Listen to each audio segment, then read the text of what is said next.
বাংলাদেশে আওয়ামী লীগের উপর থেকে ব্যানটা উঠতে হবে। আলটিমেটলি না তুললে বাংলাদেশে যে পরিস্থিতি হবে সেটা আপনিও জানেন, আমিও জানি। এখন ওঠাবে কি ওঠাবে না এটা তো তারেক সাহেবের ব্যাপার।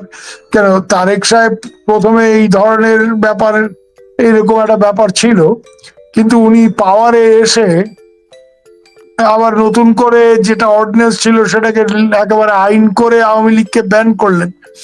তো এটা করলে বাংলাদেশে স্টেবিলিটি ফিরে আসবে এটা মনে করার কোনো কারণ নেই। কারণ আওয়ামী লীগ কোনো এক হুজুর দুই হুজুরের ওই নেজামত খেলাফত টাইপের তো দল না। It's a major mass party. So Awami লীগের উপর ব্যানটা তুলতে হবে। আরে এমনিতেই তো শেখ হাসিনা ফেরত যাবে বলেছেন, তো অত কায়দা কারণের কি আছে? You take her back and do what you want to do. Just take her back. তুমি যেভাবে ওনাকে এখানে পাঠিয়েছিলে, হ্যাঁ, your army chief wanted security for the serving prime minister. She was serving prime minister. She did not resign. তো উনি serving prime minister হিসেবে এই দেশে এসেছিলেন for security, and we gave that. Now you take her back. You send your helicopter, you send your plane, take her back. তারপরে ওখানে গিয়ে তোমরা কি করবে না করবে এটা তোমাদের ব্যাপার। এই যে বাংলাদেশে এত এত দৌড়াদৌড়ি হলো এর মধ্যে সাজিও গোর, দীনেশ ত্রিবেদী, তারপর রয়্যাল চিফ আসলেন, এই সবকিছু মিলে আমাদের মধ্যে প্রশ্ন যাচ্ছে কি শেখ হাসিনা ইস্যুটা কি কোনো একটা সমাধানের পথে যাচ্ছে কিনা, বা কেউ কি মধ্যস্থতা করছে কিনা, ইউএসএ কোনো মধ্যস্থতা করছে কিনা? ভারত জোরালো হয়ে মধ্যস্থতা বহুদিন ধরেই করছে, নতুন কিছু নয়। আমাদের একদিকে আমেরিকাকে একটা চাপ সৃষ্টি আমেরিকার উপর প্রবল ভাবে, যে বাংলাদেশে একটা মিনিমাম ডেমোক্রেসি যাতে ফিরে আসে এবং শেখ হাসিনা দেশে ফিরলে তার যাতে সঠিকভাবে বিচারের নট এ ক্যাঙ্গারু কোর্ট, হ্যাঁ, এবং শেখ হাসিনা তাহলে দেশে ফিরতে চাইছেন। এই প্রশ্নটা উঠেছে। শেখ হাসিনা এখন হইচই করছেন উনি দেশে ফিরবেন, হইচই মানে কি একেবারে ডিটারমিন্ড উনি যাবেন, পারলে কাল পরশু ঢুকে যায় এরকম একটা হাব ভাব। কিন্তু এইটা তো উনি অনেকদিন ধরেই বলছেন যে আমি যাব, এবং ভারতীয়দের সাথে একদিকে ওনার টানাপোড়েন চলছে, কেন আমাদের লোকজনের ওনার সিকিউরিটি নিয়ে সাংঘাতিক কনসার্ন রয়েছে। হ্যাঁ, এক। দু নম্বর হচ্ছে যে এখন যে একদিকে শেখ হাসিনার যেমন চাপটা বাড়ছে যে আমি আমি 2 বছর হয়ে গেছে এবার আমি বসে থাকবো না, আমাকে দেশে ফিরতে হবে, এবং উনি মোটামুটি আল্লাহ ভরসা মোটে আছেন। হ্যাঁ, তো এইটা একদিকে যেমন ব্যাপার, অন্যদিকে এইটাই যাতে উনি ফিরে যদি যান দেশে তাহলে যাতে বিপদে না পড়েন, তৎক্ষণাৎ ফাঁসি টাসি ইত্যাদি যেগুলি ওই এনসিপি বা জামাত টামাত হয়তো চায়। তো তার জন্য ভারত জোরালোভাবে আমেরিকানদের বহুদিন ধরেই চাপ সৃষ্টি করছে, এবং এটার জন্য অন্য অনেক ব্যাপার নিয়েও আমেরিকানদের সাথে আমাদের টানাপোড়েন আছে। কিন্তু এইটা one of the major issue, যে আমেরিকা ইন্ডিয়া স্ট্র্যাটেজিক পার্টনার, কিন্তু আমরা অনেক ক্ষেত্রেই একমত নই, অনেক ব্যাপারেই নেই।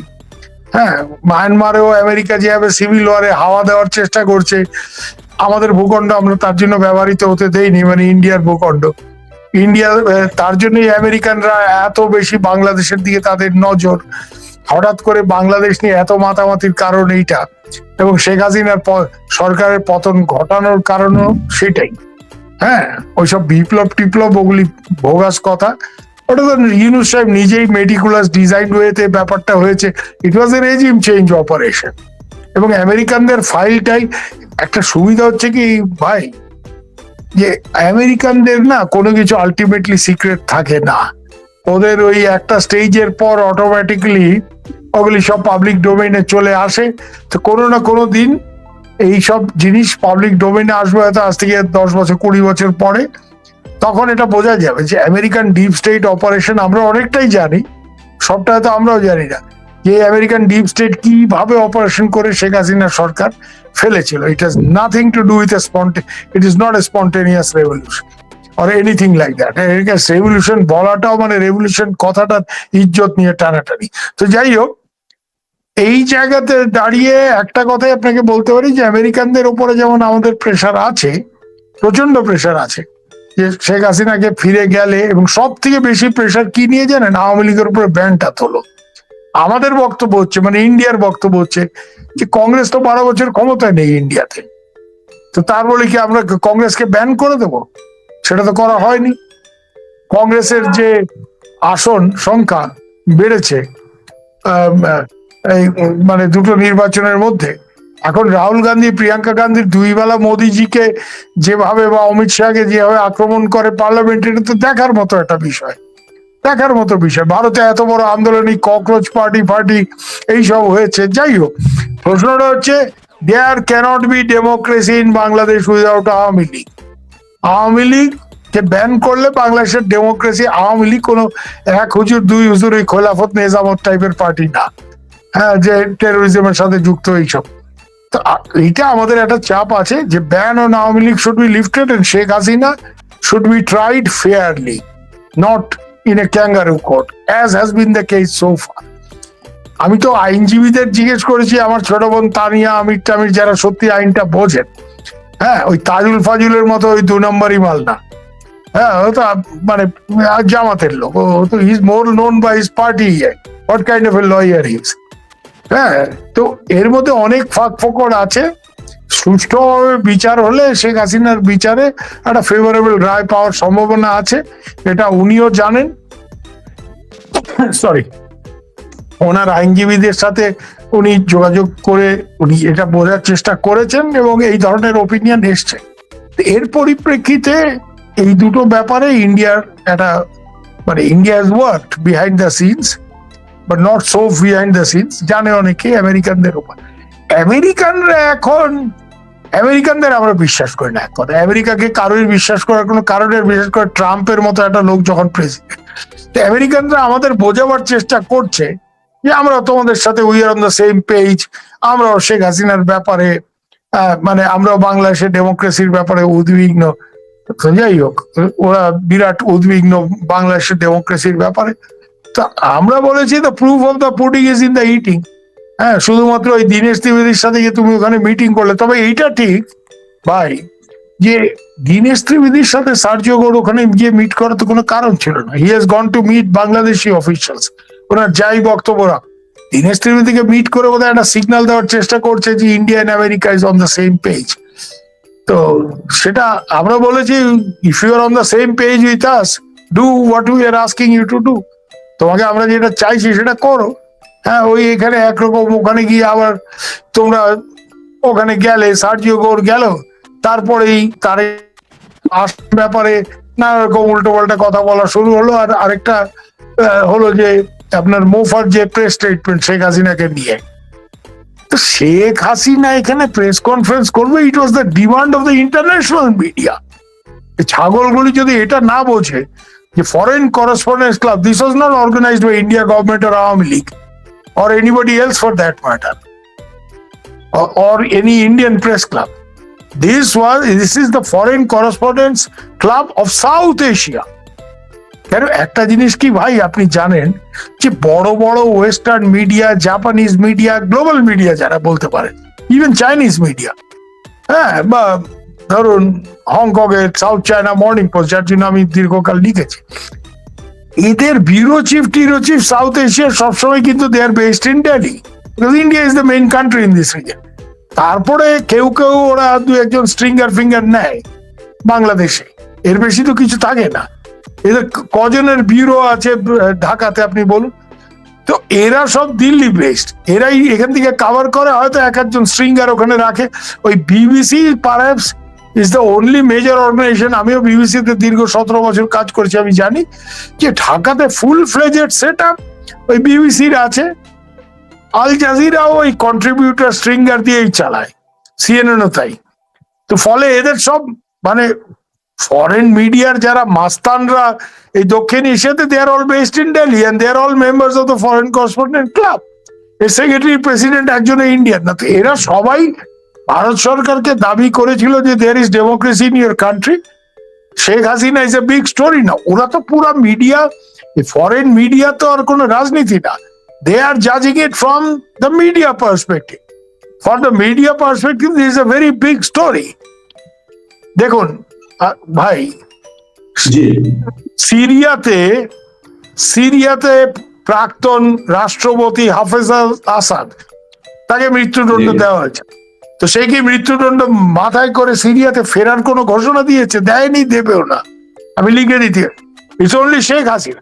তো যেহেতু একজন ফরেন, মানে here is a lady, not only lady, she is a traditional lady.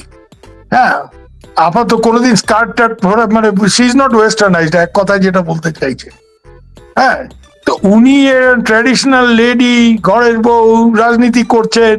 হ্যাঁ, তার বাপকে, পুরো ফ্যামিলিকে এভাবে মেরে ফেলেছে, এরপরে তার এতটা সাহস যে সে দেশে ফিরে যাচ্ছে মৃত্যুদণ্ড মাথায় নিয়ে। This is A story of exceptional courage. এবং এই এই হিসেবেই ফরেন মিডিয়া স্টোরিটাকে ট্রিট করছে। আমি এত বছর এটা বুঝবেন, বাংলাদেশের অন্যেরা না বুঝলে এটা শফি ভাই বুঝতে পারবেন, উনি স্বীকার করুক বা না করুক কেন। শফি ভাই তো একসময় AFP তে he has been a proper journalist. Shafi ভাই এটা বুঝতে পারবে যে সাহেবদের priority, they are treating it as a story of exceptional courage. যে পৃথিবীর এরকম কোন লিডার নেই, এখন এই যে আসাদের কথা বললাম, they are not going to come back to their own country, হ্যাঁ, with a death penalty on their head. আপা এটা করছেন, এটা করার ফলে মানে এটা western media, Japan, Singapore, all this people, I know many of them, for them it's a very big story. এরা এতদিন স্টোরিটা এখান থেকে ওখান থেকে খবর নিয়ে করছে, তারপরে ওরা বললো যে না, উই হ্যাভ টু হিয়ার ইট শেখ হাসিনা। এখন আরেকটা হচ্ছে কি, শেখ হাসিনা 2-1টা এক্সক্লুসিভ ইন্টারভিউ দিয়েছে, তখন এদের সবার দাবি যে সবাইকে তো উনি এক্সক্লুসিভ দিতে পারবেন না, বাট ইট ইজ আনফেয়ার। এত বড় একটা স্টোরি উনি একজন দুজনকে বলবেন আর কাউকে বলবেন না। আর আপনি জানেন মিডিয়ার মধ্যে কিরকম কম্পিটিশনের একটা ব্যাপার থাকে। এর ফলে ভারত সরকার বাধ্য হয়ে এটা রাজি হতে হয়েছে। এখন এটা হয়েছে দেখে ভারত সরকার বিরাট অপরাধ করেছে বলে যদি বাংলাদেশ সরকার মনে করে, এবং এই একটা কারণ দেখিয়ে, আসল কারণ উনি ব্রিক্সের সম্মেলনে তারেক রহমান আসবে কি আসবেন না, এটা তো সমস্যা আমেরিকা। উনি চীন করছেন, এটা ভালো চোখে দেখছেন না, কারণ আমেরিকা চাইছে বাংলাদেশের ভূখণ্ড ব্যবহার করে বার্মিজ সিভিল ওয়ারে ইন্টারভেন করতে। ইতিমধ্যে ইউনূস সাহেব থাকার সময় এই রাখাইন করিডোর ব্যবহার করে প্রচুর হাতিয়ার বার্মিজ গেরিলা গোষ্ঠীগুলিকে দেওয়া হয়েছে এবং তারা সক্রিয় হয়েছে, যার ফলে আজকে মায়ানমারের ওই দেশের মাত্র 40% এলাকা, বাকিটা বিভিন্ন রেবেল গ্রুপসদের হাতে চলে গেছে। আমেরিকা এটা কন্টিনিউয়াস রাখার জন্যই ওরা চাইছে এই রাখাইন করিডোর ব্যবহার করে। এটাকে কাউন্টার করার জন্যই চায়না কিন্তু তারেক রহমানকে বলেছে যে আমরা এইসব প্রজেক্ট করব, পরিকাঠামোগত 12টা প্রজেক্টের কথা বলা হচ্ছে, $9 billion, but the thing has to B extended. China Myanmar economic corridor has to B extended two Bangladesh. দেখুন, আমি একটা কথা খুব ভালো করে বুঝি, আমি চাইনিজদের তো জানি, আমি কলকাতা কুমিং ফোরামে ছিলাম, আই ডেল্ট উইথ দেম। ওরা এই যে এক্সটেনশন অফ দ্য করিডোর, এটা চাইছে বেসিক্যালি আমেরিকান করিডোরটাকে নেগেট করার জন্য, যাতে ওই পথ ব্যবহার করে আমেরিকানরা অস্ত্র মায়ানমারে দিতে না পারে। নাহলে ওইটা করিডোর অ্যাজ সাচ কিছুই নেই। চাইনিজরা যদি পায়রা, Mongla, Anwara, which is near Chittagong, এইসব জায়গাতে প্রজেক্ট করে, অটোমেটিকলি তাদের একটা উপস্থিতি তৈরি হয়। কিন্তু এই করিডোরটা ওরা চাইছে টু নেগেট আমেরিকার প্ল্যান্ট, যেটা রাখাইন করিডোর, যেটা আমেরিকানরা অস্ত্র দেওয়ার জন্য বিক্রি করেছে। আর প্রথমে গালিগালাজ করলো ব্লাডি করিডোর বলে, ওয়াকার সাহেবও পরে আমেরিকানদের খেলা খেলেছে, প্রমাণ আছে আমাদের কাছে। হ্যাঁ, কারণ আমি একটা জিনিস জানবেন যে আমি তো শুধু সরকারি লোকের কথাই না, আমি এই অঞ্চলের যত গেরিলা আন্ডারগ্রাউন্ড গ্রুপ আছে সবাইকেই চিনি। আমি কাজ করতে গিয়ে সবার সাথে যোগাযোগ আমি রক্ষা করি, বিশেষ করে মায়ানমারে। So I exactly know how Arakan army is getting their weapons. তো এর জন্য এখানে একটা বড় জিওপলিটিক্যাল খেলা হচ্ছে, এবং এটা আমেরিকানরা এই যে চীনের সাথে একটু মাখো ব্যাপার না, তারেক রহমানের এটা পছন্দ করছে না, এবং ওরা চায়নি। তারপরে উনি চীনে গেছেন এত বড় এখন উনি আমেরিকানদের ঠান্ডা করার জন্য, তারেক সাহেবের অবস্থা হচ্ছে সাম রাখবে না কুল রাখবে। হ্যাঁ, তো এই জন্য উনি দিল্লি আসবেন না, তো দিল্লি একটা এখন ইস্যু দেখাতে হবে।